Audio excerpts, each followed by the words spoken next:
Ford is in reality a major player in the Chinese market.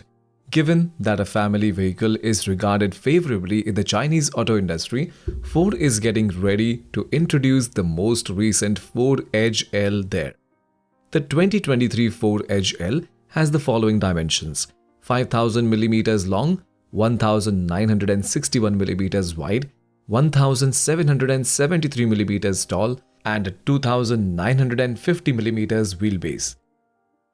The Ford Edge L features a striking front grille effect created by a wide LED strip connected to the daytime running lights. Additionally, the vehicle includes pop-out door handles and a distinct belt line that ascends sharply before the C-pillar and descends gradually after it. The transition from the C to D pillars is particularly unique, with the C-pillar featuring an L logo. The new Ford Edge L also boasts a trendy floating roof design with the top half of the body finished in black and the front light signature repeated at the rear with prominent edge lettering beneath the blue oval.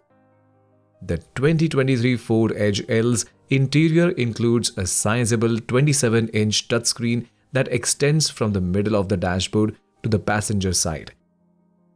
The 12.3-inch digital instrument cluster also welcomes the driver.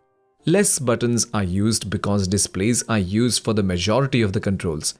The space between the front seats is made available by floating center console. There are two different seating arrangements for the Edge L. While more opulent variants may accommodate 7 guests, lower-spec vehicles can accommodate 8. Due to the middle row's inclusion of individual power-operated captain chairs, unique center storage bins, and dual wireless chargers in the higher-spec models, this is the case for the 7-seater model. 7-seat Edge L has two powertrain options. The base motor, a 2.0-liter turbocharged 4-cylinder making 249 horsepower and 279 pound-feet of torque. The premium option is an e-hybrid making a combined 271 horsepower and 299 pound-feet. Both shift through a traditional automatic no eCVT here and come with all-wheel drive.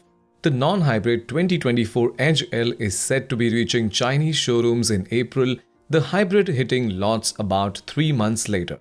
The public could get in an in-person viewing at Auto Shanghai in April.